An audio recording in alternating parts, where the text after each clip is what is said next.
যারা পোলাও কিংবা বিরিয়ানি রান্না করতে চান তাদের জন্য আজকের এই ভিডিওটা খুবই ইম্পর্টেন্ট।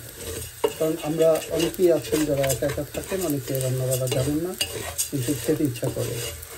তো সেক্ষেত্রে আপনারা কীভাবে রান্না করবেন সেটা আমরা আজকে দেখাচ্ছি। প্রথমে চালগুলো ধুয়ে আপনারা ছাঁকনিতে রেখে দেবেন যাতে শুকিয়ে যায়, ভালো করে পানিটা শুকিয়ে যায়। এরপরে আপনারা যেটা করবেন সেটা হলো যে একটা সুন্দর একটা কড়াই বা পাতিল নেবেন যেটার মধ্যে লেগে না যায় এমন একটা পাতিল আপনারা নেবেন। সেটার মধ্যে ঘি, বাটার অয়েল কিংবা তেল যে যেটা আছে, যার যেটা হাতের নাগালে থাকবে সেটাই আপনার কাছে পরিমাণ মতো দেবেন এবং একটু পেঁয়াজ, তারপরে হালকা একটু রসুন, আদা বাটা, জিরা বাটা, রসুনের বাটা, তারপরে ধনিয়া হালকা করে দেবেন।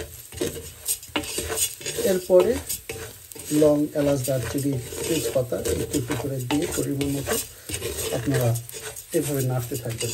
চালটা দেখেন এখন কালারফুল হয়ে গেছে এবং একটু ধরে আপনারা দেখতে পারেন যে কেমন শক্ত হয়ে যাবে বা ভাজা ভাজা হয়ে যাবে, লালচে টাইপের।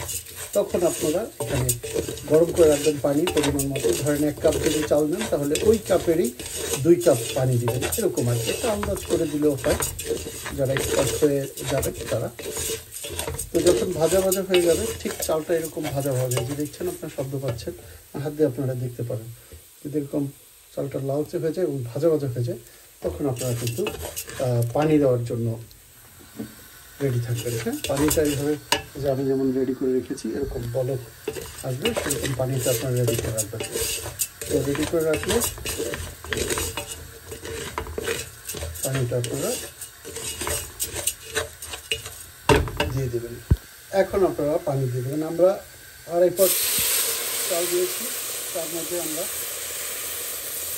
5 পট পানি দিয়ে দেবেন। হ্যাঁ, এরপর আবার আপনারা সুন্দর করে নেড়ে দেবেন। এটা পোলাও কিংবা বিরিয়ানি যেটাই হোক একই সিস্টেম, তবে বিরিয়ানির সময় একটু পানিটা কম দেবেন, কারণ হচ্ছে তখন তো গোস্ত থাকবে সেই জন্য। তো এরপরে এটার মধ্যে আপনারা একটা কিছু কাঁচামরিচ দিয়ে দিতে পারেন আস্তে করে। এরপরে আপনারা একটু ফোড়ন করে রাখবেন, সেটা ফোড়নটা বেরেস্তা করে আলাদা করে পরে দিয়ে দিবেন। তো হয়ে গেল আমাদের পোলাও রান্নার রেসিপিটা আপনারা দেখলেন। এভাবে আপনারা এখন ঢেকে দিতে পারেন। দেখছেন যে বলক দিচ্ছে, তার মানে এটা হয়ে যাবে। কিছুক্ষণ একটু জোরে জালটা একটু বাড়িয়ে রাখবেন। এরপরে 5 মিনিট পরে জালটা আস্তে কমিয়ে দেবেন, পরে দেখবেন যে হয়ে যাবে। এভাবে আপনারা বিরিয়ানি কিংবা পোলাও সুন্দর করে রান্না করে পরিবেশন করতে পারেন। দেখছেন কত সুন্দর ভাপ হচ্ছে। সবাইকে অনেক শুভেচ্ছা, সাথে থাকুন। দর্শক, আমরা এখন দেখব রাইসটা কেমন হলো। এই যে দেখেন পোলাওটা কত সুন্দর ফ্লেভার হচ্ছে এবং দেখুন কত সুন্দর রাইসটা কিন্তু ঝরঝরে হয়ে গেছে। এভাবে আপনারা পোলাও এবং বিরিয়ানি করবেন, তাহলে অনেক সুস্বাদু হবে। দেখুন কালারটা কত সুন্দর হয়েছে। সবাইকে অনেক শুভেচ্ছা, আমাদের সাথে থাকবেন। সাথে ছিলাম আমি রিয়াজুল ইসলাম কাউসার। সম্পূর্ণ আমার রেসিপিটা ছিল।